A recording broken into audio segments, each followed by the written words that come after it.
Last October I went into work in the morning on a Friday morning with a job, and I came out 2 hours later without a job. I'd been there less than 2 years, so there was no redundancy to look forward to, there was no payoff. Literally all I had to look forward to was 2 weeks' money at the end of the month.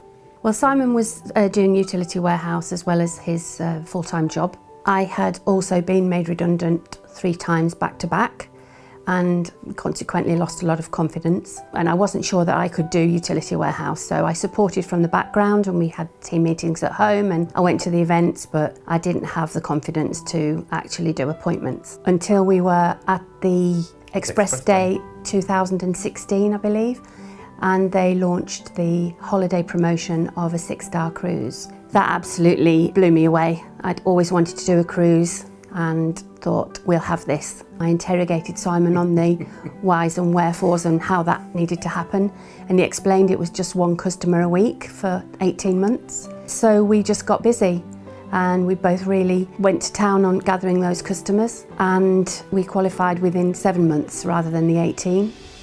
The cruise was amazing. It was incredible. We'd no idea what cruising was like, let alone what 6-star cruising was like, and it was mind-blowing, yes.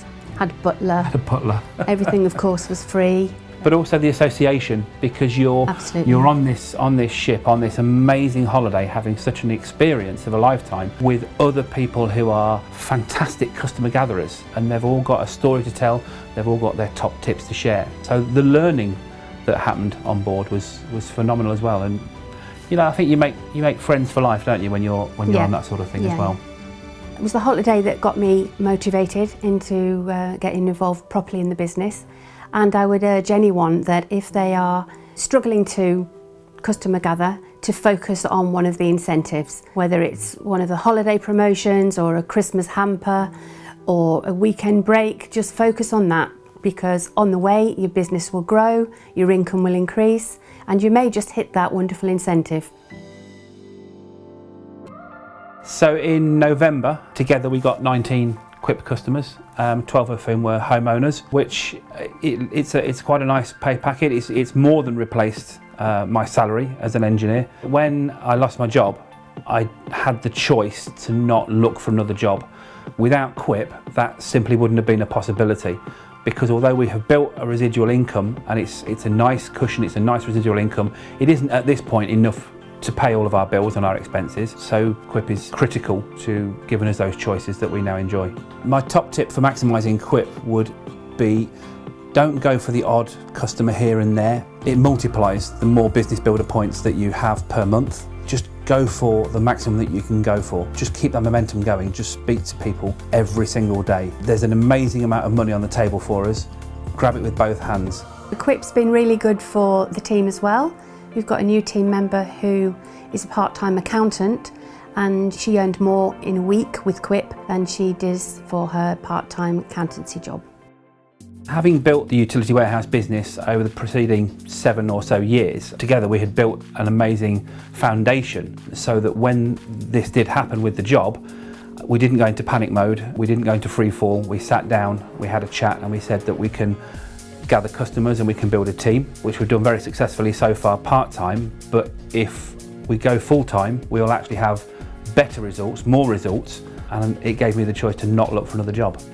We try to support the team through a variety of ways. Obviously the first way is encouraging people to plug into the system that Utility Warehouse have put there for us. So there's the major events, of course, there's trainings, and there's the local opportunity presentations. We also run a regular monthly team meeting, and we've opened that up to be a cross-team meeting as well, because we appreciate there are people in the area who maybe don't have much contact with their upline because of geographical or other reasons. Got the WhatsApp group, Facebook group, so anyone who has a promotion or has done well, we're always recognised on there.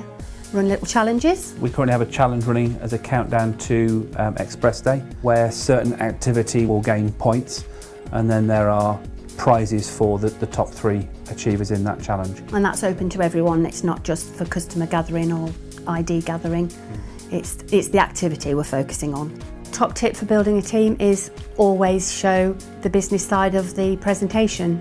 It's just one whole presentation, and always go right through to the end, because you just never know. The person you're talking to might not be for them, but they may have a family member or a friend who could really do with this business. So always show the full presentation. That was my top tip as well. Literally, never prejudge. We never know what's going on in people's lives, but also have that no for now list, because people may say no now, but you never know what's around the corner for them, and they don't know what's around the corner for them. And I'm a case in point, perfect case in point.